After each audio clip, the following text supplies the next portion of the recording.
الحمدللہ وکفا والصلاة والسلام علی عبادہ الذین اصطفیٰ اما بعد فقد قال اللہ تبارک وتعالی کما ورد فی سورۃ الحشر اعوذ باللہ من الشیطان الرجیم بسم اللہ الرحمن الرحیم ألم تر إلى الذين نافقوا يقولون لإخوانهم الذين كفروا من أهل الكتاب لئن أخرجتم لنخرجن معكم ولا نطيع فيكم أحدا أبدا وإن قوتلتم لننصرنكم والله يشهد إنهم لكاذبون صدق الله العظيم۔ غزوہ بنی نذیر میں جو بھی رول اور کردار تھا یہود کا، پھر ان کا جو انجام ہوا وہ سورہ حشر کی پہلے رکوع میں بیان ہو چکا ہے۔ ساتھ ہی یہ کہ ایک بہت اہم حکم جو ہے شریعت کا اموال فے کے بارے میں، وہ بھی پہلے رکوع میں ہم پڑھ چکے ہیں۔ اب اس موقع پر منافقین کا جو کردار سامنے آیا تھا دوسرے رکوع میں اس کے بارے میں گفتگو ہو رہی ہے۔ الم تر الی الذین نافقوا، کیا تم نے دیکھا نہیں ان لوگوں کو کہ جو منافق ہیں، جن کے دلوں میں نفاق نے ڈیرے جما لیے ہیں۔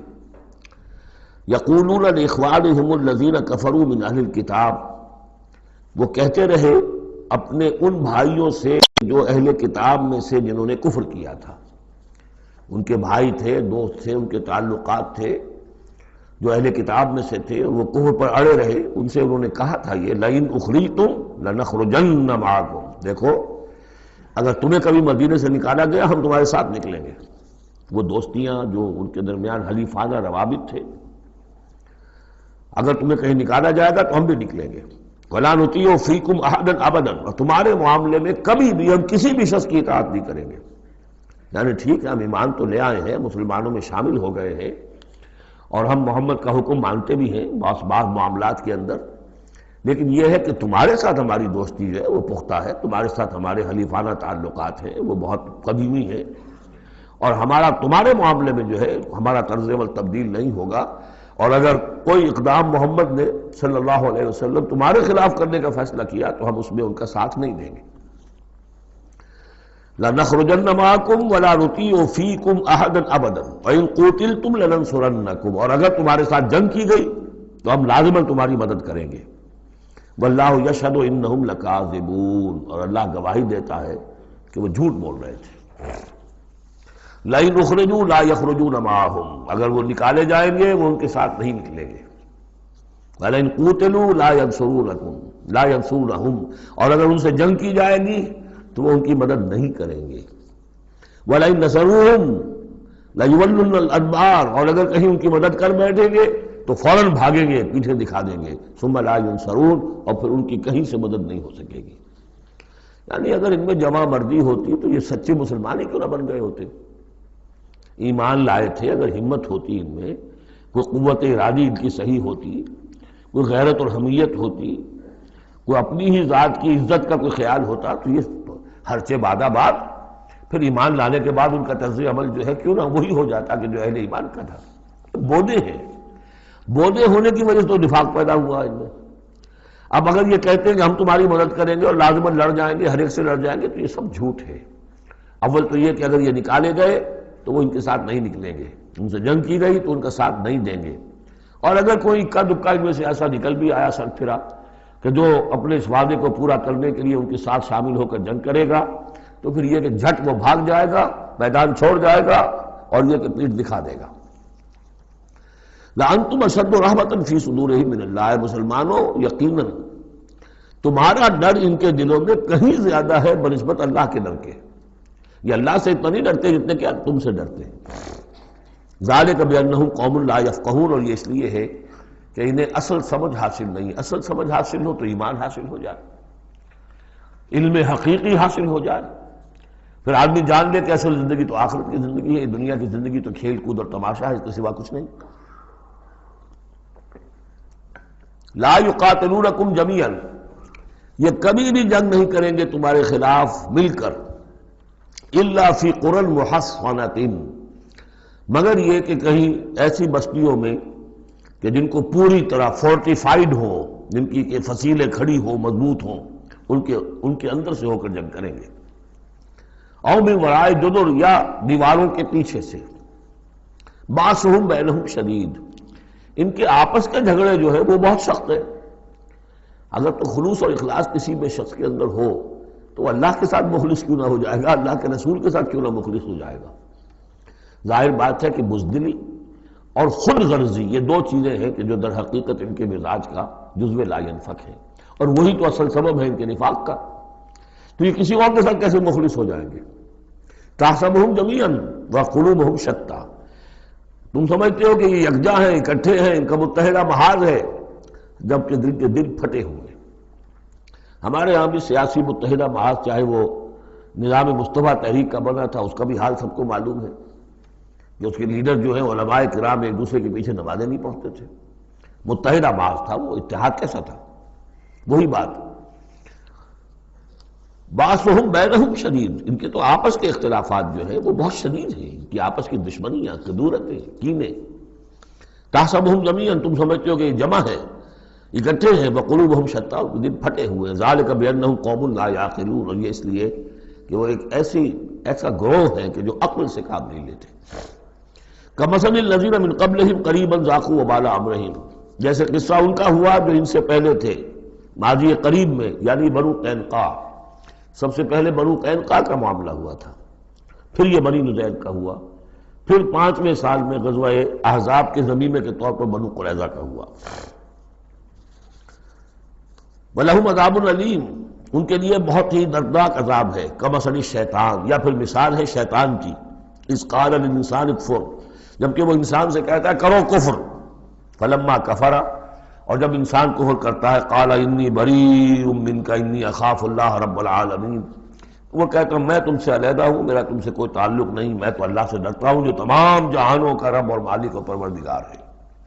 فکان عاقبتہما انہما فی النار خالدین فیہا، تو ان دونوں کی عاقبت یہ ہے کہ وہ شیطان بھی اور وہ انسان بھی، دونوں کی عاقبت یہ ہے کہ وہ رہیں گے آگ میں اور ہمیشہ ہمیشہ رہیں گے۔ وَذَلِكَ جَزَاءُ الظَّالِمِينَ، اور یہی ہے ظالموں کا بدلہ، جیسا کہ سورہ قاف میں ہم پڑھ چکے ہیں کہ وہ قرین جو ہوگا اس گناہگار کافر اور مشرک کا جو قرین ہوگا وہ جب لے کر آئے گا، حاضر کرے گا، قَالَ قَرِينُهُ هَذَا مَا لَدَيَّ عَتِيدٌ، اور اللہ تعالیٰ کی طرف سے حکم آئے گا فرشتوں کو القیا فی جہنم کل کفار عنید، تو وہ کیا کہے گا ربنا ما اطغیتہ ولکن کان فی ضلال بعید، اور اللہ تعالیٰ فرمائیں گے لا تختصموا لدی وقد قدمت الیکم بالوعید ما یبدل القول لدی وما انا بظلام للعبید۔ تیسرا رکوع اور آخری رکوع جو ہے اس سورہ حشر کا، یہ پھر قرآن مجید کا ایک بہت اہم مقام ہے۔ میں آج سوچ رہا تھا کہ میں بار بار جو کہتا ہوں آپ سے یہ قرآن کا بہت اہم مقام ہے، یہ قرآن کا بہت اہم مقام ہے، تو اس کی بھی ایک حقیقت سمجھ لیجئے۔ قرآن حکیم میں تو کوئی ایک حرف اور ایک لفظ بھی غیر اہم نہیں ہے، البتہ مختلف اعتبارات سے مختلف مقامات کی ایک ریلیٹیولی زیادہ اہمیت ہے۔ بعض مقامات حکمت کے ہیں، بعض مقامات جو ہیں وہ فلسفیانہ ہیں، بعض مقامات وہ ہیں کہ جو جدید سائنس کے حوالے سے بڑے اہم ہیں، بعض مقامات وہ ہیں جو روح دین سے بحث کرتے ہیں، بعض مقامات وہ ہیں جو ایمان کی ماہیت کو واضح کرتے ہیں، ایمان کیا ہے۔ تو اس اعتبار سے یقیناً مختلف مقامات جو ہیں وہ مختلف اعتبارات سے اور حیثیتوں سے وہ زیادہ اہمیتوں کے حامل ہیں۔ اب یہ جو 4 آیتیں ہیں، 7 آیتیں ہیں اس رکوع کی، تیسرے رکوع کی، اس میں فلسفہ، تصوف، پھر یہ کہ اس میں سب سے بڑا جو آ رہا حصہ وہ یہ ہے کہ جیسے 6 آیتیں سورہ حدید کی تھیں کہ جن میں اللہ کے اسماء و صفات کا ذکر ہے، جن میں تفصیل سے گفتگو نہیں کر سکا اور نہ اس کا موقع تھا، میرے کیسز میں ہے، تو اسی طرح کا ہم وزن جو ہے 3 آیتیں آ رہی ہیں سورہ حشر کے آخر میں۔ قرآن حکیم میں اسماء خداوندی کا سب سے بڑا گلدستہ، 16 اسماء ایک جگہ پر اور کہیں نہیں ہے، 8 اسماء ایک آیت میں، الملک القدوس السلام المومن المہیمن العزیز الجبار المتکبر سبحان اللہ عما یشرکون، ایک ہے۔ تو اس اعتبار سے یہ حصہ بہت اہم ہے۔ فرمایا یا ایھا الذین آمنوا اتقوا اللہ ولتنظر نفس ما قدمت لغد واتقوا اللہ ان اللہ خبیر بما تعملون۔ اہل ایمان اللہ کا تقوی اختیار کرو، اور چاہیے کہ ہر جان یہ دیکھتی رہے کہ اس نے کل کے لیے کیا آگے بھیجا ہے۔ اللہ کا تقوی اور آخرت کا احساس، کل کے لیے کیا بھیجا، ما قدمت لغد، یہ بڑی کل ہے۔ ایک کل تو وہ ہے کہ جو کل سورج طلوع ہوگا تو شروع ہو جائے گی، اور ایک بڑی کل وہ ہے آنے والی ہے جو بعث بعد الموت کے بعد آنے والی ہے، وہ بڑی کل ہے۔ اس کل کے لیے کیا بھیجا ہے آگے، کیا سامان ہے، کیا توشہ ہے، کیا تم نے کمائی ہے جو جمع کرائی ہے، وہ جو اس کائناتی حکومت کا جو سب سے بڑا ریزرو بینک ہے، امپیریل بینک ہے اس کائنات کا، اللہ تعالیٰ کے ہاں کیا جمع کرایا۔ اور دیکھیے 2 مرتبہ ایک آیت میں واتقوا اللہ، اللہ کا تقوی، اللہ کا خوف۔ لیکن یہ خوف اصل میں اس طرح کا خوف نہیں ہوتا جو کسی خوفناک شے کا خوف ہوتا ہے۔ ایک ہے شیر کا خوف یا سانپ کا خوف، ایک خوف والد کا خوف ہوتا ہے، وہ محبت کے تحت ہوتا ہے۔ میرے والد جو ہے ناراض نہ ہو جائیں، میں اپنے والد کے احساسات اور جذبات کو مجروح نہ کر بیٹھوں، وہ مایوس نہ ہو جائے مجھ سے، اللہ ناراض نہ ہو جائے، یہ خوف۔ یا ایھا الذین آمنوا اتقوا اللہ ولتنظر نفس ما قدمت لغد واتقوا اللہ ان اللہ خبیر بما تعملون۔ یقیناً جو کچھ تم کر رہے ہو اللہ اسے باخبر ہے۔ اگلی آیت ہے جسے علامہ اقبال نے قرار دیا کہ ان کے فلسفہ خودی کی سورس یہ ہے۔ سید نذیر نیازی نے ہمارے ہاں قرآن کانفرنس میں باقاعدہ بیان کیا، ان کے مضمون میں بھی موجود ہے یہ، کہ میں نے حضرت علامہ سے یہ سوال کیا کہ آپ کے فلسفہ خودی کے بارے میں بڑی جیب گوئیاں ہوتی ہیں، کوئی کہتا ہے کہ فلاں نیٹشے سے آپ نے اخذ کر لیا ہے، فلاں سے کر لیا ہے، آپ بتائیے کہ آپ کے اس فلسفہ خودی کی سورس کیا ہے۔ تو علامہ نے فرمایا کہ اچھا کل آ جانا فلاں وقت۔ تو کہتے ہیں کہ میں اتنا خوش رہا کہ شاعر مشرق اور حکیم الامت مجھے یہ اعزاز بخش رہے ہیں کہ میں جاؤں گا اور وہ مجھے ڈکٹیٹ کرائیں گے کہ میرے فلسفہ خودی کی سورس کیا ہے۔ تو میں گیا اور بہت خوش گیا، پینسل کاپی لے کر گیا۔ جب میں گیا تو کہا ذرا قرآن مجید اٹھا لاؤ، تو ایک تو مجھ پر وہ ویسی پڑ گئی۔ پھر کہا کہ ذرا کھولو سورہ حشر نکالو اور یہ آیت پڑھو، وَلَا تَكُونُوا كَالَّذِينَ نَسُوا اللَّهَ فَأَنسَاهُمْ أَنفُسَهُمْ اولئک هم الفاسقون۔ یہ ہے میرے فلسفہ خودی کی سورس۔ دیکھنا مسلمانوں، ان لوگوں کی طرح نہ ہو جانا جنہوں نے اللہ کو بھلا دیا، تو اللہ نے انہیں اپنے آپ سے غافل کر دیا۔ فَأَنسَاهُمْ أَنفُسَهُمْ، اس کے کیا معنی ہے؟ کیا کوئی خدا سے غافل جو اپنے آپ کو بھول جاتا ہے؟ اپنے پیٹ کا خیال نہیں رہتا اس کو؟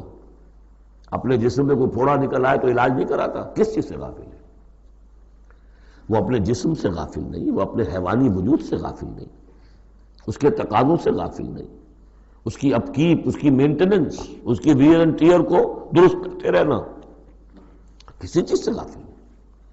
معلوم ہوا کہ اس حیوانی وجود کے علاوہ کوئی حیثیت ہے انسان کی، اصل حقیقت جس کو انسان بھول جاتا۔ اور یہ ہم پڑھ چکے ہیں، سورہ مجادلہ کے اندر بھی الفاظ آئے تھے کہ شیطان نے انہیں اللہ کو بھلا دیا۔ فَأَنسَاهُمْ ذِكْرَ اللَّهِ اسْتَحْوَذَ عَلَيْهِمُ الشَّيْطَانُ فَأَنسَاهُمْ ذِكْرَ اللَّهِ، شیطان نے ان پر قابو پا لیا ہے اور انہیں بھلا دیا ہے، اللہ کے ذکر سے غافل کر دیا ہے۔ تو جو لوگ اللہ کو بھلا دیتے ہیں وہ اپنے آپ سے، اپنی اصل حقیقت سے غافل ہو جاتے ہیں۔ وہ اپنے آپ کو کیا سمجھتے ہیں؟ حیوان۔ اور آج کا ہماری جو تہذیب کا جو مرکزی نقطہ ہے آج کا گلوبل سویلائزیشن کا، کہ انسان نرا حیوان ہے، اور اس میں سب سے بڑا پارٹ پلے کیا ہے ڈاروین کے نظریہ ارتقاء نے۔ حیوان جیسے اور حیوان ہے ویسا حیوان انسان ہے، اتنا ہی فرق ہے نا جتنا گھوڑا اور گدھا۔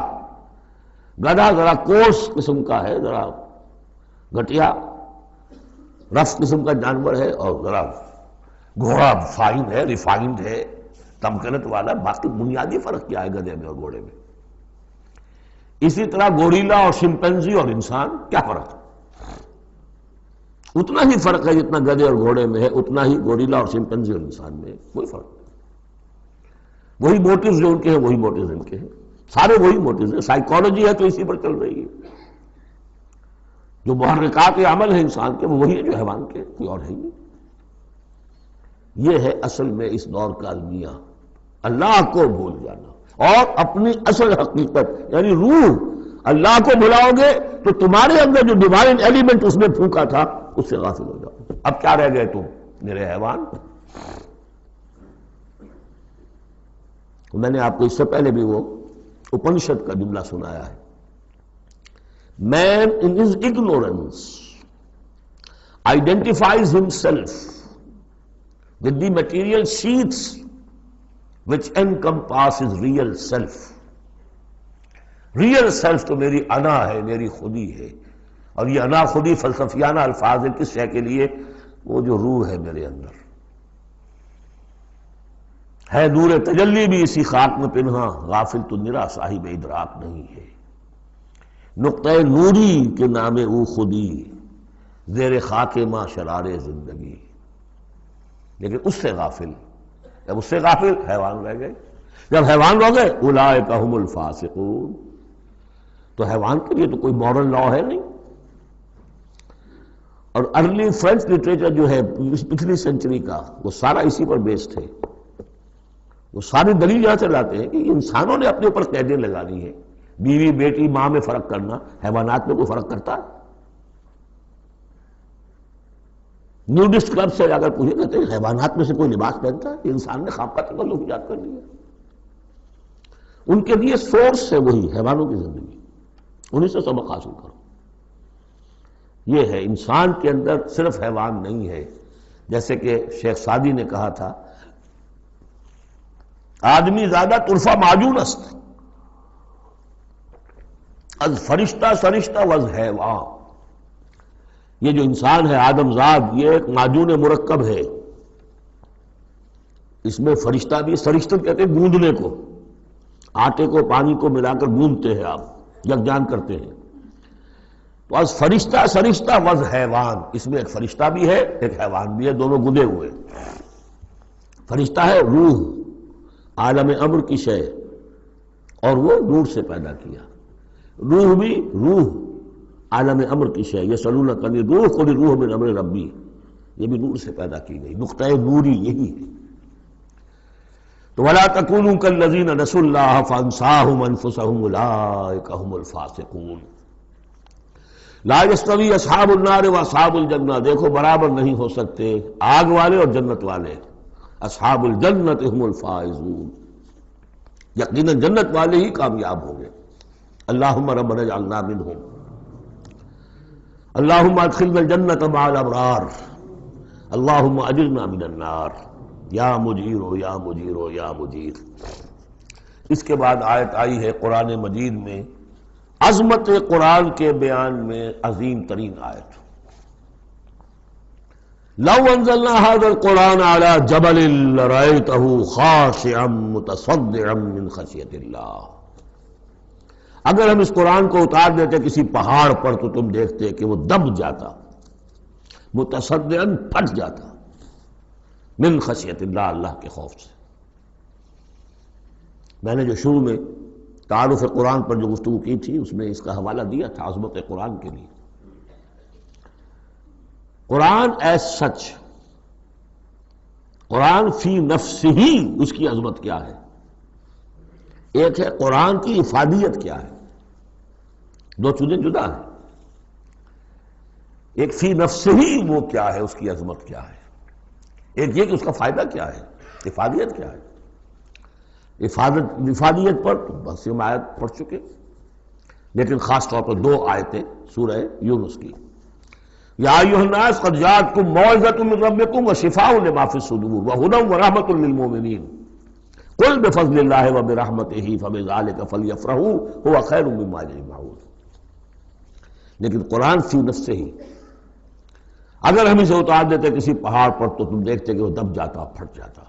اور اس کے لیے میں تشریح کر چکا ہوں، سورہ اعراف میں جو معاملہ ہوا تھا کہ حضرت موسیٰ علیہ السلام نے فرمایا، عرض کیا تھا اللہ سے رب ارنی انظر الیک، اور اللہ نے فرمایا کہ تم مجھے نہیں دیکھ سکتے، لن ترانی ولکن انظر الی الجبل فإن استقر مکانہ فسوف ترانی، ذرا اس پہاڑ کو دیکھو، ہم اپنی تجلی اس پر ڈالیں گے، اگر وہ سہار جائے، کھڑا رہ جائے اپنی جگہ پر، برداشت کر جائے، تو تم بھی سمجھنا کہ ہاں ہمیں دیکھ سکو گے۔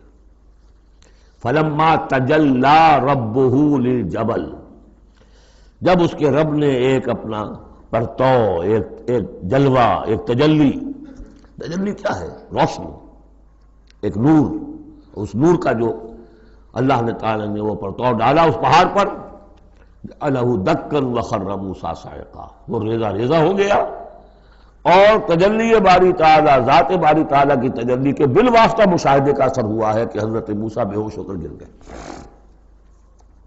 اب نوٹ کیجئے، یہ بالکل وہی بات ہے جو تمثیل کی شکل میں آ رہی ہے۔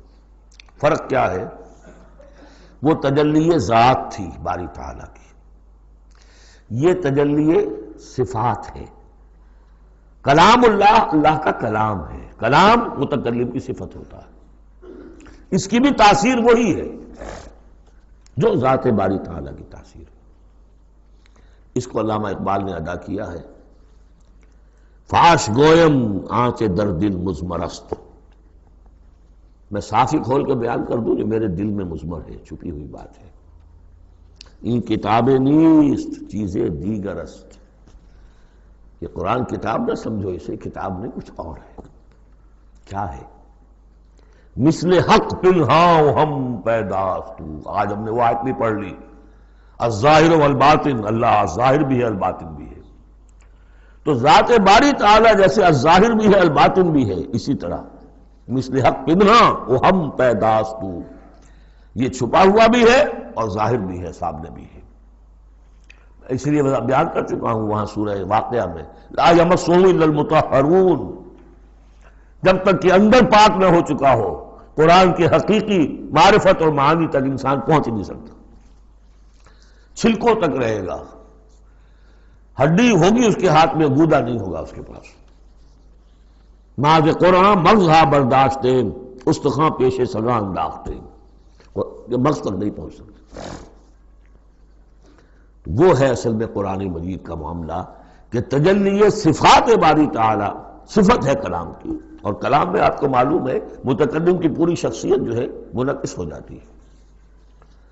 کوئی شخص ہے، کوئی بھٹیارن ہے، کوئی اور ہے، بڑبونجا ہے، اب ان کی اپنی زبان ہے، ان کا ایک جملہ آپ سنیں گے پتہ چل جائے گا یہ کون بول رہا ہے یا کون بول رہی ہے، اس لیے کہ پوری شخصیت، ان کا ذہن و فکر کا حدود اربع، ان کی تہذیب و تمدن کے ساتھ کس درجے ان کا کوئی تعلق ہے یا نہیں ہے، سب واضح ہو جائے گا، تانت بازی راگ پایا۔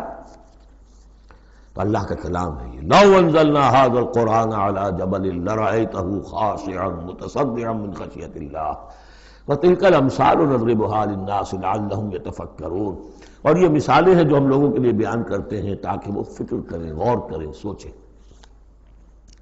اب یہاں سے وہ 3 آیتیں شروع ہو رہی ہیں، وہاں 6 تھیں۔ صفات اور اسماء ہمارے ہاں جو ایمان کے لیے جو یاد کیے ہوں گے آپ نے، اگر اللہ تعالیٰ نے بچپن میں یہ موقع آپ کو دیا ہو، تو ایمان مجمل، ایمان مفصل۔ ایمان مجمل کے الفاظ کیا ہے؟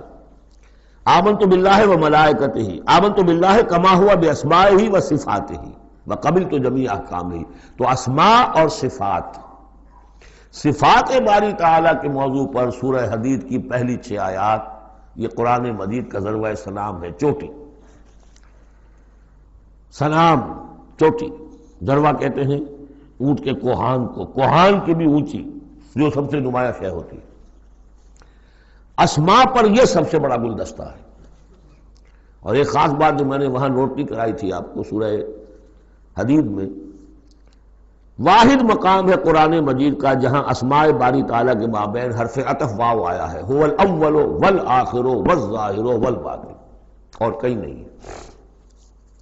4 اسماء آئے ہیں سورہ جمعہ کے شروع میں، یسبح للہ ما فی السماوات و ما فی الارض الملک القدوس العزیز الحکیم، کوئی حرف واو نہیں۔ اور 8 اسماء آئیں گے یہاں پر، الملک القدوس السلام المومن المہیمن العزیز الجبار المتکبر، کوئی حرف واو نہیں۔ وَهُوَ الْعَزِيزُ الْحَكِيمُ، یہ نہیں هُوَ الْعَزِيزُ وَالْحَكِيمُ نہیں. اس کی وجہ کیا ہے؟ اللہ تعالیٰ کے تمام اسماء، اللہ کی تمام صفات اس کی ذات میں بیک وقت موجود ہیں. واؤ میں تو مغایرت پیدا ہو جاتی ہے، واؤ میں تراخی پیدا ہو جاتی ہے، لیکن یہاں کیوں آئے سورہ حدید میں؟ اس لیے کہ اول و آخر بیک وقت نہیں ہو سکتے، وہ حال عقلی ہے. ظاہر و باطن ایک وقت میں ہو سکتے ہیں. میرا ظاہر میرا باطن یہ تو ایک ہی وقت میں موجود ہے. قرآن کا ظاہر اور قرآن کا باطن ایک وقت میں موجود ہے. اول و آخر ایک نہیں ہو سکتے، اس لیے وہاں واو لایا گیا، هو الاول والآخر والظاہر والباطن. بہرحال اب یہاں پر نوٹ کیجئے، هو اللہ الذی لا الہ الا هو، وہی ہے اللہ جس کے سوا کوئی الہ نہیں. عالم الغیب والشہادہ، جاننے والا ہے کھلے کا اور چھپے کا، وہ بھی جو تمہارے سامنے ہے اور وہ بھی کہ جو تمہاری نگاہوں سے پوشیدہ ہے. اس لیے کہ غیب اور شہادہ جو ہے یہ ہمارے اعتبار سے، اللہ کے اعتبار سے نہیں.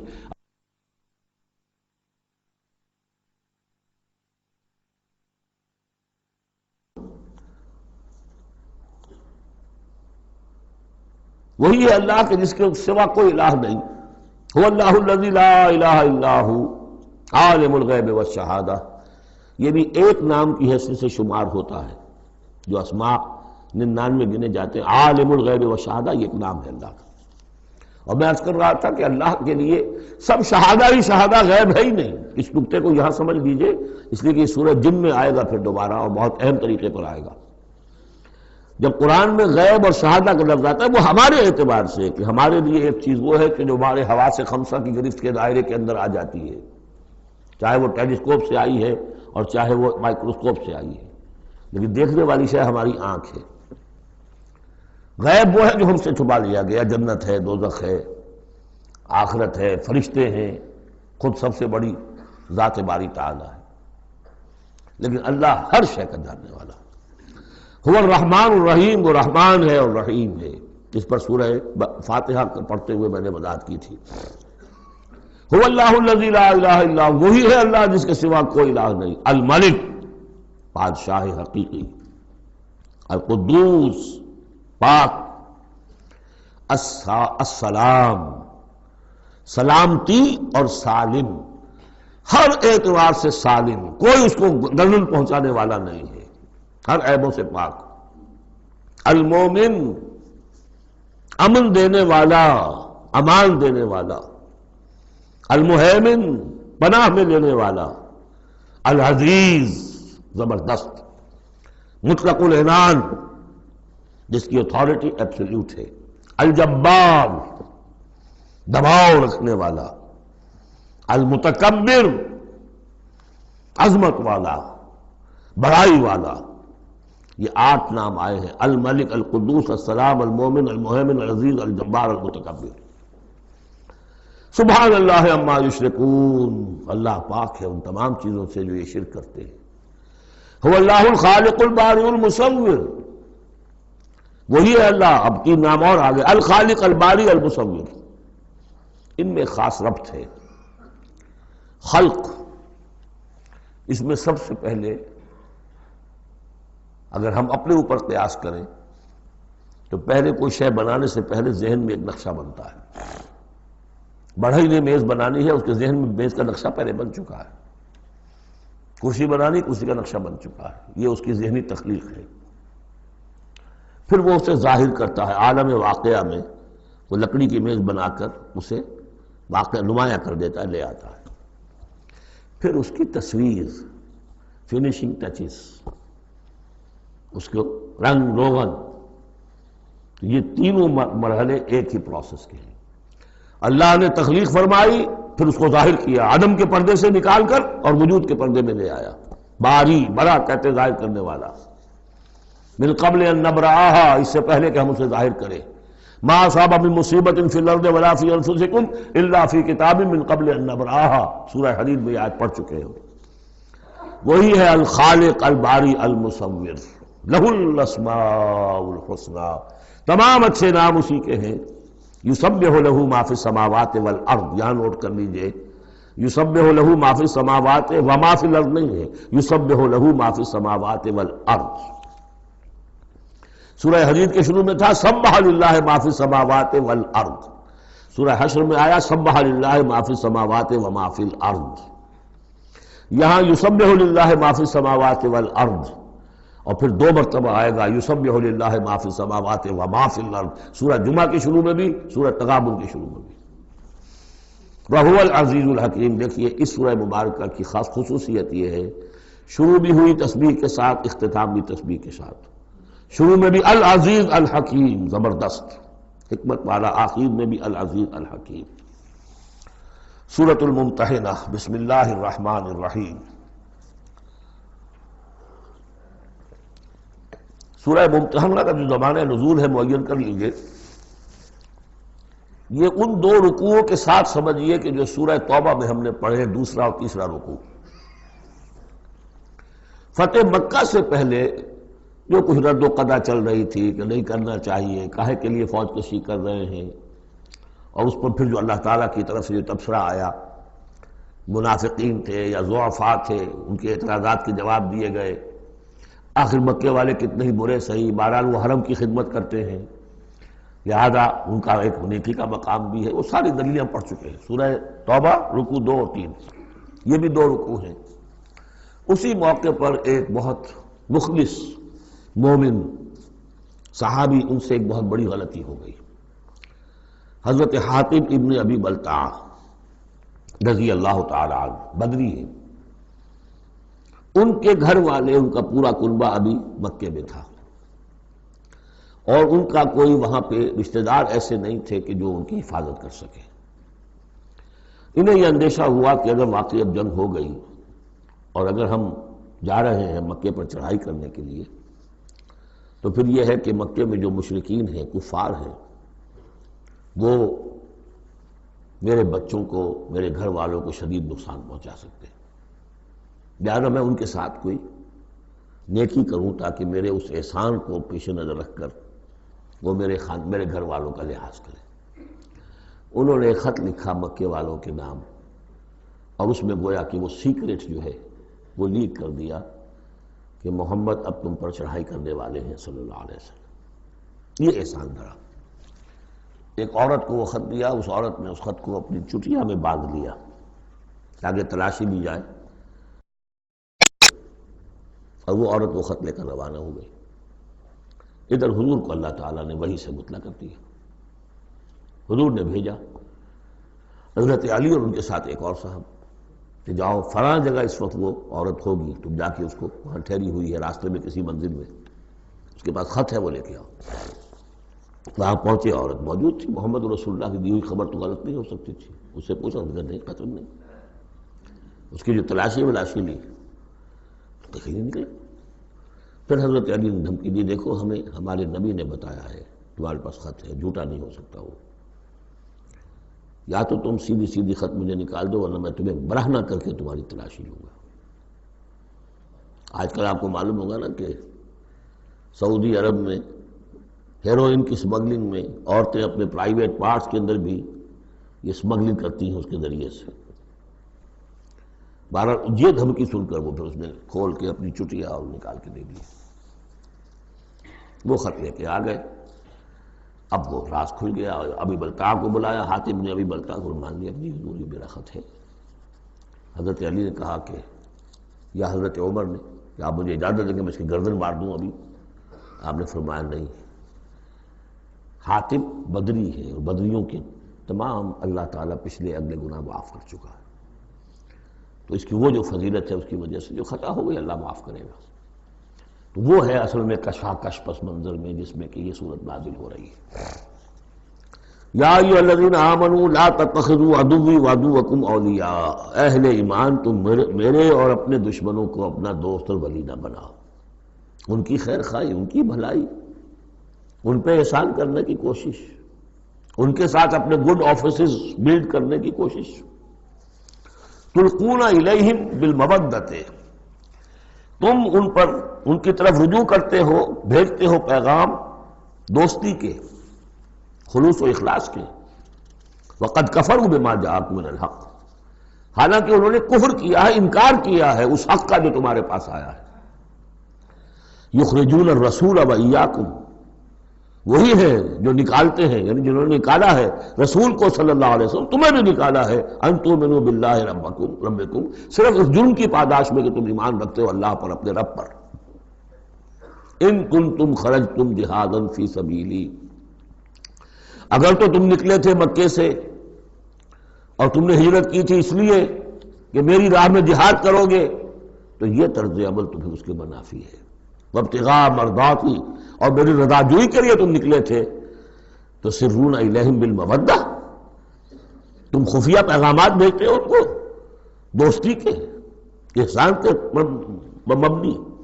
وَأَنَا أَعْلَمُ بِمَا أَخْفَيْتُمْ، تم نے خفیہ پیغام بھیجا، میں تو خوب جانتا ہوں جسے تم چھپاتے ہو، وَمَا أَعْلَنْتُمْ، اور جسے تم ظاہر کرتے ہو، وَمَنْ يَفْعَلْهُ مِنْكُمْ فَقَدْ ضَلَّ سَوَاءَ السَّبِيلِ، جو کوئی بھی تم میں سے یہ کام کرے گا وہ تو پھر سیدھے راستے سے بھٹک گیا۔ یہ ایک آیت ہے، اب تک نوٹ کر لیجیے مدنی صورتوں کا جو مزاج ہے۔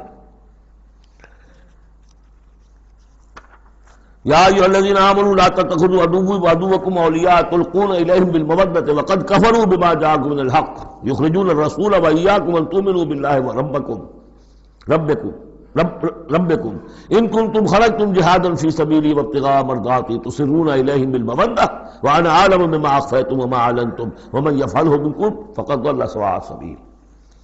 ان یثقفوکم یکونوا لکم اعداء، اگر وہ کہیں تمہیں پا لیں، یعنی تم ان کے ہاتھ لگ جاؤ، ہتھے چڑھ جاؤ، وہ تمہارے ساتھ دشمنی کریں گے۔ وَيَبْسُطُوا إِلَيْهِمْ أَيْدِيَهُمْ، اپنے ہاتھ بڑھائیں گے تمہاری طرف، وَأَلْسِنَتَهُمْ، اور اپنی زبانیں، بِالسُّوءِ، برے ارادے کے ساتھ تمہیں نقصان پہنچائیں گے، ان کی زبانیں بھی ان کے ہاتھ بھی۔ وَوَدُّوا لَوْ تَكْفُرُونَ، اور ان کی خواہش ہوگی شدید کہ کسی طرح تم بھی دوبارہ کافر ہو جاؤ۔ لَن تَنفَعَكُمْ أَرْحَامُكُمْ، تمہیں ہرگز نفع نہیں پہنچائیں گے تمہارے رحمی رشتے، ولا اولادکم، نہ تمہاری اولادیں، یوم القیامہ، قیامت کے دن، یفصل بینکم، اللہ فیصلہ کر دے گا تمہارے مابین، واللہ بما تعملون بصیر، اور جو کچھ تم کر رہے ہو اللہ اسے دیکھ رہا ہے۔ قد کانت لکم اسوۃ حسنۃ فی ابراہیم والذین معہ، تمہارے لیے ایک اچھا نمونہ ہے، بہت عمدہ ماڈل ہے، اسوہ حسنہ ہے، فی ابراہیم والذین معہ، ابراہیم اور ان کے ساتھیوں کے معاملے میں، ان کی شخصیتوں کی صورت میں۔ اذ قالوا لقومہم، جبکہ انہوں نے کہا اپنی قوم سے، برملا کہہ دیا، انا براء منکم، ہم بری ہیں تم سے، ومما تعبدون من دون اللہ، اور جن کو بھی تم پوج رہے ہو اللہ کے سوا، ہمارا ان سے کوئی رشتہ نہیں، کوئی تعلق نہیں، ہم اعلان برات کر رہے ہیں ان سے۔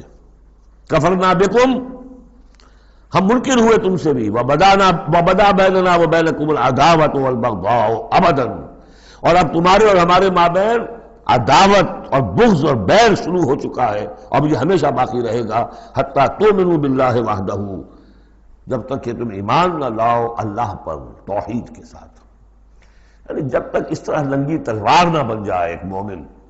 حزب اللہ کو ننگی تلوار بننا پڑتا ہے، رشتوں کو کاٹنا پڑتا ہے، وَلَوْ كَانُوا آبَاءَهُمْ أَوْ أَبْنَاءَهُمْ أَوْ إِخْوَانَهُمْ أَوْ عَشِيرَتَهُمْ، سورہ مجادلہ میں پڑھا ہے ابھی۔ تو یہ حضرت ابراہیم علیہ السلام کا معاملہ، إِلَّا قَالَ إِبْرَاهِيمَ لِأَبِيهِ لَأَسْتَغْفِرَنَّ لَكَ، سوائے اس کے کہ ابراہیم نے ایک وعدہ کیا تھا اپنے باپ سے کہ میں آپ کے لیے ضرور استغفار کروں گا۔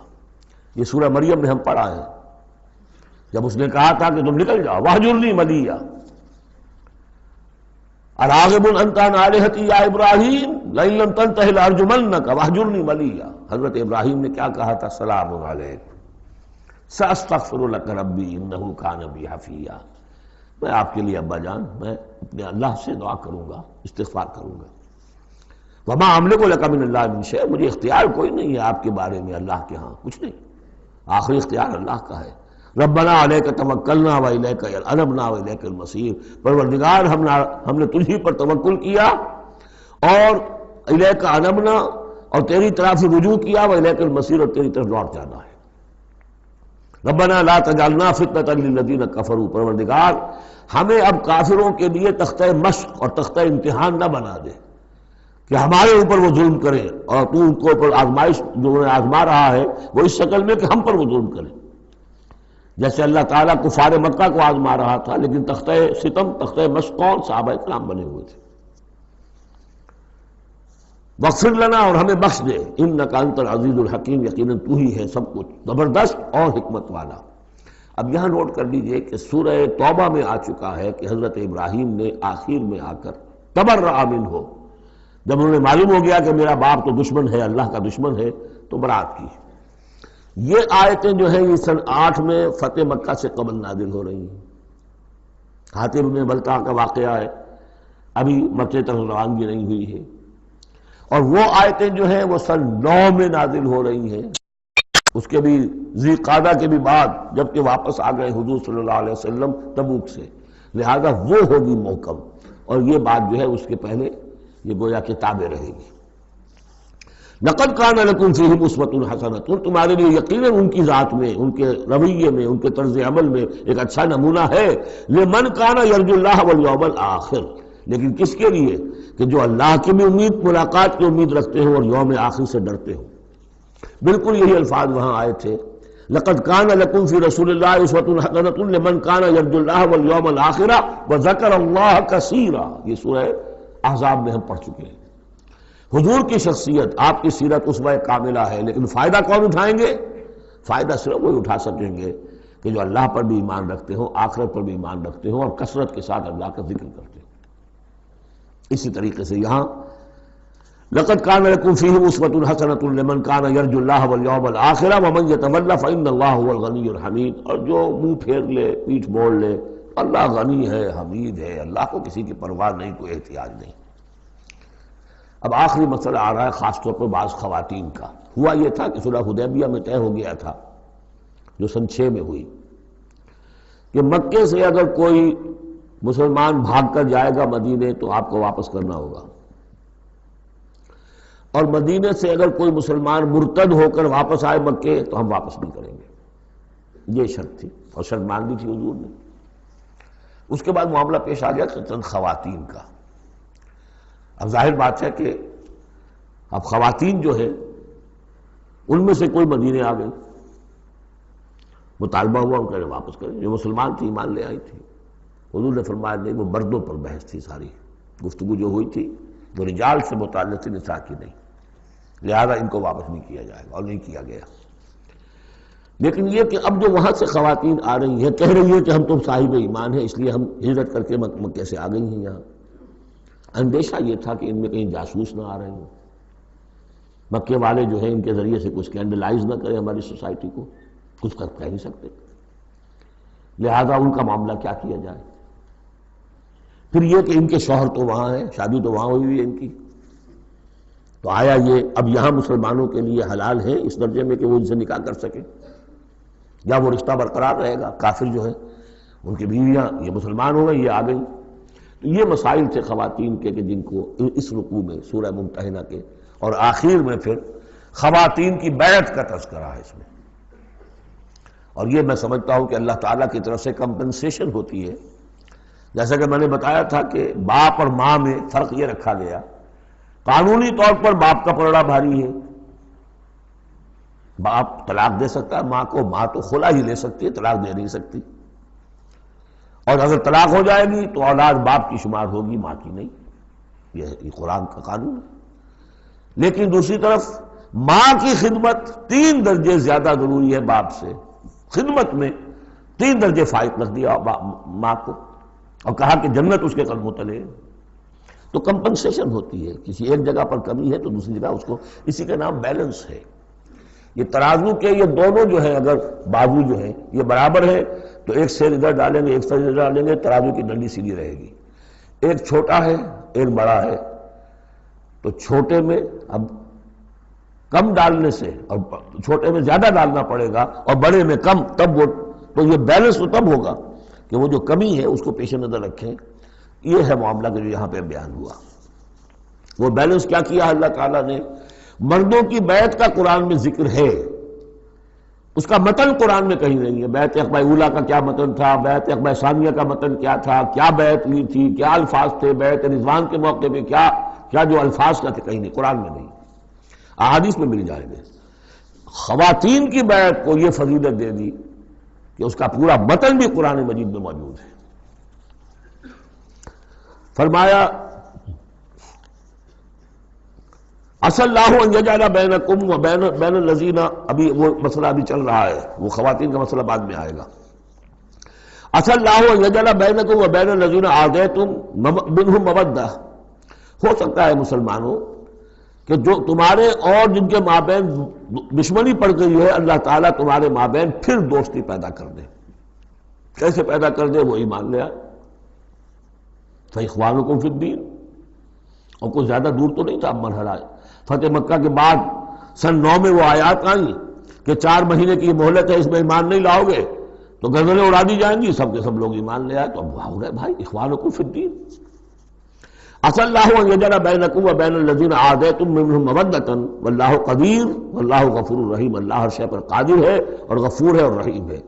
لا ینہاکم اللہ عن الذین لم یقاتلوکم، اللہ تعالیٰ تمہیں ان لوگوں سے نہیں روکتا کہ جنہوں نے تم سے کبھی جنگ نہیں کی، فی الدین، دین کے معاملے میں، ولم یخرجوکم من دیارکم، اور نہ تمہیں نکالا تمہارے گھروں سے، ان تبروہم وتقسطوا الیہم، کہ تم ان کے ساتھ کوئی بھلائی کرو یا انصاف کا معاملہ کرو۔ یہاں بھی ولایت کا معاملہ نہیں ہے، کافر کو ولی نہیں بنایا جا سکتا، پشت پناہ، مددگار، حمایتی، قلبی محبت نہیں ہو سکتی، لیکن کوئی نیک سلوک کرنا، کوئی بھلائی کرنا، اس میں کوئی اعتراض نہیں، کافروں کے ساتھ کرو۔ جو غیر حربی ہے، جس کے ساتھ جنگ نہیں ہے، جس نے کبھی آپ کے خلاف آپ کے کسی دشمن کی مدد نہیں کی ہے، اس کا معاملہ مختلف رہے گا۔ ان اللہ یحب المقسطین، اللہ تعالیٰ انصاف کرنے والوں کو پسند کرتا ہے۔ انما ینہاکم اللہ عن الذین قاتلوکم فی الدین، تمہیں اللہ روک رہا ہے ان سے کہ جنہوں نے تم سے جنگ کی ہے دین کے معاملے میں، دین کی وجہ سے، واخرجوکم من دیارکم، نکالا ہے تمہیں تمہارے گھروں سے، وظاہروا علی اخراجکم، اور انہوں نے گٹھ جوڑ کیا ہے تمہارے نکالنے پر، ایک دوسرے کی مدد کی ہے، ان تولوہم، کہ تم ان کے ساتھ ولایت، باہمی ولایت، باہمی کا رشتہ قائم کرو، اس سے روکا ہے۔ ومن یتولہم، اور جو کوئی ان کے ساتھ دوستی کرے گا، فاولئک ھم الظالمون، تو وہی لوگ ہیں کہ جو ظالم ہیں۔ یا ایھا الذین آمنوا، یہاں سے اب خواتین کا معاملہ، یا ایھا الذین آمنوا اذا جاءکم المؤمنات مہاجرات، اہل ایمان جب تمہارے پاس آئیں مومن خواتین ہجرت کر کے، فامتحنوہن، تو ان کا ذرا امتحان لے لیا کرو، دیکھ بھال کر لیا کرو یہ واقعی مومن ہے، کچھ تھوڑی سی انٹروگیشن ہو، سرسری سی اندازہ ہو جائے، لیکن اللہ اعلم بایمانہن، باقی یہ کہ اللہ تعالیٰ بہتر جانتا ہے کسی کے دل میں ایمان ہے یا نہیں ہے، آپ کے لیے ناممکن ہے کہ آپ اس کی صحیح تفتیش کر سکیں، تاہم پھر بھی کسی درجے میں ایک احتیاطی تدبیر اختیار کرو کہ دیکھ لیا کرو کہ وہ واقعتاً ایمان والی ہے۔ فَإِنْ عَلِمْتُمُوهُنَّ مُؤْمِنَاتٍ، پھر اگر تم دیکھو کہ وہ مومن ہے، واقعتاً مومن ہے، فَلَا تَرْجِعُوهُنَّ إِلَى الْكُفَّارِ، تو اب انہیں لوٹاؤ نہیں کفار کی طرف، لَا هُنَّ حِلٌّ لَهُمْ، نہ وہ اب ان کافروں کے لیے حلال رہی ہیں، وَلَا هُمْ يَحِلُّونَ لَهُنَّ، نہ وہ ان کے لیے حلال ہے۔ وَآتُوهُمْ مَا أَنفَقُوا، جو کچھ انہوں نے خرچ کیا تھا، مہر دیا تھا، وہ لوٹا دو، یہاں سے دے دو، بھجوا دو۔ فلاں کافر، اس کی بیوی مسلمان ہو گئی، یہاں آ گئی ہے، اب یہاں تعلق ازدواج ختم ہوا، جو مہر تم نے دیا تھا وہ واپس کر رہے ہیں۔ دیکھیے یہ ہے عدل و انصاف۔ جیسے کہ حضرت خالد بن ولید نے ایک موقع پر، جبکہ شام کے محاذ پر ذرا پیچھے ہٹنا پڑا، غالباً ابو عبیدہ کا معاملہ تھا رضی اللہ تعالی عنہما، تو ایک شہر جس سے کہ جزیہ لے لیا گیا تھا، پھر چونکہ وہاں سے پسپائی جو ہے ٹیکٹیکل موو کے طور پر وہاں سے پیچھے ہٹنا پڑا، تو وہ سارا جزیہ واپس کر دیا۔ ہم جا رہے ہیں، اب آپ لوگوں کی حفاظت کا ذمہ ہم نہیں لے سکتے، ذمہ کا مطلب ہے ہمیں آپ کی حفاظت کی ذمہ داری پوری کرنی تھی، نہیں کر سکتے، یہ رقم واپس۔ اور دھاڑے مار مار کر وہ روئے کہ یہ لوگ فرشتہ لوگ یہ جا رہے ہیں ہمیں چھوڑ کر۔ تو یہاں بھی کہا جا رہا ہے کہ وہ کافر ہیں، لیکن یہ کہ ان کے جو انہوں نے مہر وغیرہ دیا ہوا ہے مسلمان عورتوں کا، واپس کر لوٹا دو۔ وَلَا جُنَاحَ عَلَيْكُمْ أَن تَنكِحُوهُنَّ إِذَا آتَيْتُمُوهُنَّ أُجُورَهُنَّ، اور اے مسلمانوں تم پر کوئی حرج نہیں ہے، کوئی گناہ نہیں ہے کہ تم اب ان خواتین سے نکاح کر لو جبکہ تم انہیں ان کے مہر ادا کر دو۔ وَلَا تُمْسِكُوا بِعِصَمِ الْكَوَافِرِ، اور اگر تمہاری بیویاں وہاں ہیں، کوئی رہ گئی ہیں ابھی کفر پہ ہیں، تو تم بھی ان کے ناموس کو اپنے قبضے میں نہ رکھو، یعنی انہیں طلاق دے دو، انہیں فارغ کر دو کہ ہمارا تم سے کوئی تعلق نہیں۔ وَاسْأَلُوا مَا أَنفَقْتُمْ، اور ان سے مانگ لو جو بھی تم نے ان کو دیا تھا مہر کے طور پر، جب ہمارے اور تمہارے درمیان وہ رشتہ ختم ہوا میرا مہر واپس کرو۔ وَلْيَسْأَلُوا مَا أَنفَقُوا، جو انہوں نے خرچ کیا تھا وہ مانگ لیں، جو یہاں مسلمان عورتیں آ گئی ہیں ان کا مہر لوٹا دیا جائے۔ ذالکم حکم اللہ یحکم بینکم، یہ اللہ کا حکم ہے اور اللہ تمہارے مابین فیصلہ کر رہا ہے۔ واللہ علیم الحکیم، اللہ سب کچھ جاننے والا ہے، کمال حکمت والا۔ وَإِنْ فَاتَكُمْ شَيْءٌ مِّنْ أَزْوَاجِكُمْ، اور اگر کوئی چیز جاتی رہے تمہارے ہاتھ سے تمہاری بیویوں کے معاملے میں، یعنی مسلمان مرد ہجرت کر کے آ گیا، بیوی اس کی وہاں پر ہے اور وہ کافرہ ہے، مشرکہ ہے، اور اس سے وہ کہتا ہے میرا مہر واپس کرو، وہ نہیں کرتی، وہ مہر واپس نہیں کر رہی، اسے یہاں پہ نکاح کرنے کے لیے مہر ادا کرنا پڑے گا، اس کے پاس پیسے نہیں۔ اس مسئلے کا حل بتایا۔ وَإِنْ فَاتَكُمْ شَيْءٌ مِّنْ أَزْوَاجِكُمْ، تمہارے کچھ لوگوں کی طرف سے اگر انہیں یہ نقصان پہنچ جائے کہ انہیں وہ مہر واپس نہ ملے، فَعَاقَبْتُمْ إِلَى الْكُفَّارِ، یہ کفار کے ہاں رہ گیا، وہ نہیں دے رہے تم مہر، فَعَاقَبْتُمْ، پھر اگر کہیں تمہارا ہاتھ پڑ جائے، کہیں کسی جگہ تمہیں فتح مل جائے، کہیں سے تمہیں مال غنیمت یا مال فہ ہاتھ آ جائے، فَآتُوا الَّذِينَ ذَهَبَتْ أَزْوَاجُهُمْ، تو ان لوگوں کو کچھ دے دلا دو کہ جن کی بیویاں جاتی رہیں اس کفر اور اسلام کی وجہ سے، رشتہ جو کٹ گیا ہے، تاکہ اب وہ اپنی اس رقم سے جو انہیں دی جا رہی ہے وہ یہاں نکاح کر سکیں، اور جو خواتین وہاں سے آ رہی ہیں جن کا کہ حکم دے دیا گیا کہ یہاں سے ان کے مہر واپس کر دو، تو اب ان سے وہ نکاح کریں گے تو مہر دیں گے تو تب ہوگا نا۔ فَآتُوا الَّذِينَ ذَهَبَتْ أَزْوَاجُهُمْ مِثْلَ مَا أَنفَقُوا وَاتَّقُوا اللَّهَ الَّذِي أَنتُم بِهِ مؤمنون، اور اس اللہ کا تقوی اختیار کرو جس پر کہ تمہارا ایمان ہے۔ یا ایھا النبی، اے نبی صلی اللہ علیہ وسلم، اذا جاءک المؤمنات یبایعنک، جب آپ کے پاس آئیں مومن خواتین آپ سے بیعت کرتی ہوئی، الا لا یشرکن باللہ شیئا، پہلی شرط یہ ہے کہ وہ عہد کریں کہ وہ اللہ کے ساتھ کسی شے کو شریک نہیں کریں گی، ولا یسرقن، دوسری یہ کہ چوری نہیں کریں گی، ولا یزنین، کوئی بدکاری نہیں کریں گی، ولا یقتلن اولادہن، اپنی اولاد کو قتل نہیں کریں گی، ولا یاتین ببہتان یفترینہ بین ایدیہن وارجلہن، اور نہ ہی وہ کوئی ایسا طوفان باندھیں گی، کوئی بہتان لگائیں گی جو ان کے ہاتھوں اور پاؤں کے مابین سے ہو، سیکشول سکینڈلز، کوئی عورت جو تہمت لگا دے کسی کے اوپر اس نے میری آبرو ریزی کی ہے یا اس نے کسی اور اعتبار سے، تو یہ چیزیں بھی نہیں، اور یہ ہوتا رہا ہے، انبیاء تک کے ساتھ ہوا ہے۔ ولا یعصینک فی معروف، اور آخری بات یہ اس بیعت کے اندر کہ جو بھی آپ بھلی بات ان سے کہیں گے اس کے اندر آپ کی نافرمانی نہیں کریں گے۔ یہ ہے آرٹیکلز آف بیع خواتین کے لیے۔ فبایعہن، تو اے نبی ان کی بیعت قبول کر لیجئے، انہیں بیعت کر لیجئے اپنے سے، واستغفر لہن اللہ، اور ان کے ساتھ ان کے لیے اللہ تعالیٰ سے استغفار کیجئے، ان اللہ غفور الرحیم، یقیناً اللہ غفور الرحیم ہے۔ اب یہاں نوٹ کر لیجئے کہ جو بیعت مردوں سے لی گئی بیعت عقبہ ثانیہ، بیعت عقبہ اولیٰ جو تھی وہ تقریباً یہی تھی، اسی لیے اس کو بیعت النساء بھی کہتے ہیں، پہلی بیعت۔ ابھی جو ہے وہ کوئی ایسی شکل سامنے نہیں تھی کہ کوئی جماعتی تشکیل ہو رہی ہو، جماعت بنانی ہو، اور ہمارے ہاں جو بھی صوفیاء ہیں جو بیعت لیتے ہیں وہ بھی تقریباً اسی کو دلیل بناتے ہیں، بیعت عقبہ اولیٰ اور بیعت النساء، وہ اسی بات کا عہد لیتے ہیں، شرک نہیں کروں گا، یہ نہیں کروں گا، چوری نہیں کروں گا، نیکی کے کام کروں گا، وغیرہ وغیرہ۔ تو صوفیاء کی بیعت، خواتین کی بیعت اور بیعت عقبہ اولیٰ تقریباً یہ ہے۔ لیکن وہ بیعت جس سے کہ جماعتی زندگی وجود میں آئی وہ بیعت عقبہ ثانیہ ہے۔ حضرت عبادہ بن صامت رضی اللہ تعالیٰ عنہ سے اس کی پورا اس کا ٹیکسٹ جو ہے وہ موجود ہے، متفق علیہ حدیث ہے، جس کو بخاری میں بھی ہے مسلم میں بھی ہے۔ بایعنا رسول اللہ صلی اللہ علیہ وسلم، وہ فرماتے ہم نے بیعت کی تھی اللہ کے رسول سے صلی اللہ علیہ وسلم، علی السمع والطاعۃ، آپ کا ہر حکم سنیں گے، اطاعت کریں گے، فی العسر، تنگی اور مشکل میں بھی، والیسر، اور آسانی میں بھی، والمنشط، اس حالت میں بھی کہ ہماری طبیعتوں میں انشراح ہو کہ ہاں یہ کام واقعتاً بہت مفید ہے، صحیح ہے، والمکرہ، اور اس حالت میں بھی کہ ہمیں اپنی طبیعتوں پر جبر کرنا پڑے، ہمیں اس فیصلے کے ساتھ اتفاق نہ ہو، وعلی اثرۃ علینا، اور اس کے باوجود کہ دوسروں کو ہم پر ترجیح دے دی جائے۔ ترجیح دے دی جائے کس بات میں؟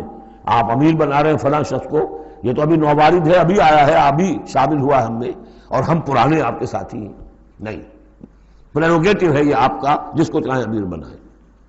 وَعَلَىٰ اللَّهِ نُنَازِلُ الْأَمْرَ أَهْلَهُ، جنہیں آپ ذمہ دار بنائیں گے ان سے ہم جھگڑیں گے نہیں، ان سے لڑیں گے نہیں، ان کی اطاعت کریں گے.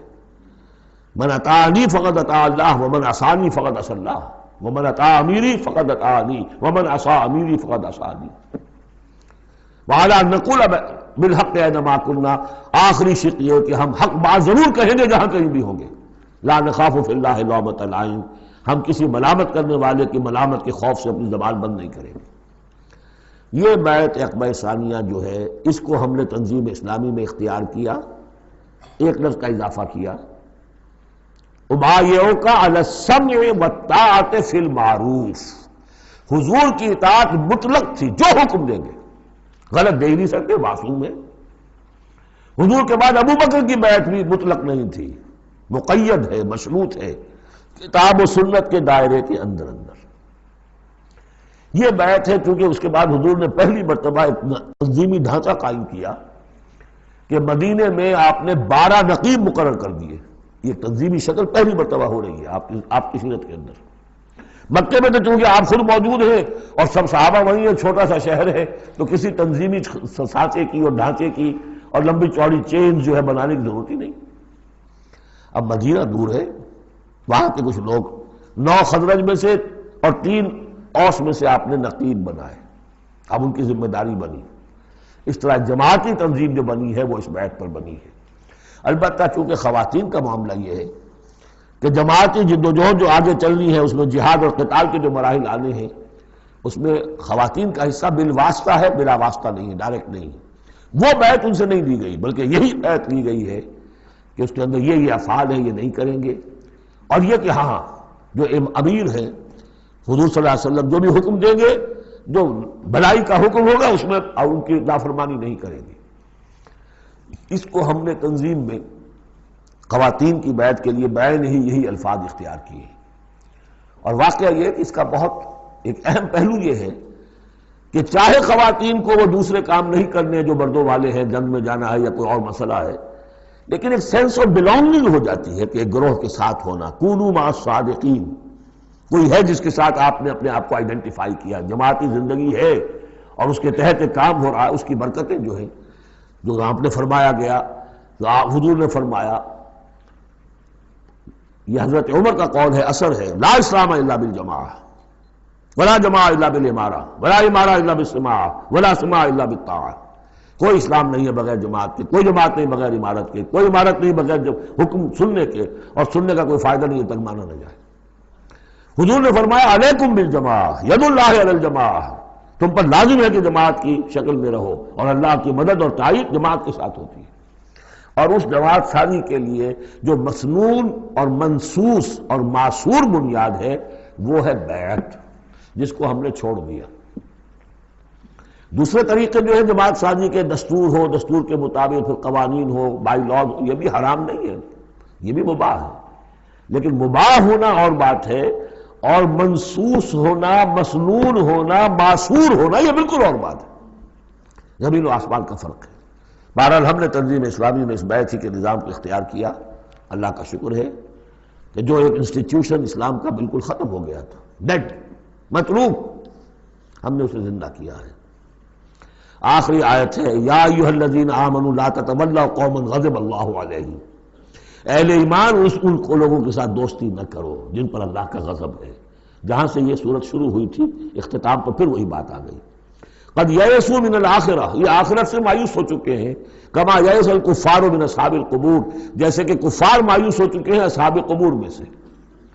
اس کے 2 معنی دیے گئے ہیں. جیسے کفار جو قبر میں ہیں ان پر تو حقیقت واضح ہو چکی ہے نا، عالم برزخ میں جب پہنچ گئے تو انہیں معلوم ہے، اب حقائق منکشف ہو گئے، جیسے وہ مایوس ہو گئے ہیں کہ ان کے لیے اب کوئی راستہ نہیں، اللہ کے عذاب سے بچنے کی کوئی شکل نہیں. یا یہ کہ جیسے یہ کفار مایوس ہو گئے ہیں کہ جو قبر میں چلا گیا اس کا کوئی بعد سے بعد الموت نہیں ہے، اس کو دوبارہ اٹھا جانا نہیں ہے. دونوں امکانات، دونوں ترجمے کیے گئے ہیں. تو تم ان لوگوں کی طرح نہ ہو جاؤ تو مایوس ہو چکے ہیں یہ لوگ اللہ کی رحمت سے. یہ لوگ جو ہیں، یہ جو یہودی ہیں، اور ان کے ساتھ تمہاری دوستی دوست نہیں ہے. بارک اللہ لی ولکم فی القرآن العظیم ونفعنی وإیاکم بالآیات وذکر الحکیم۔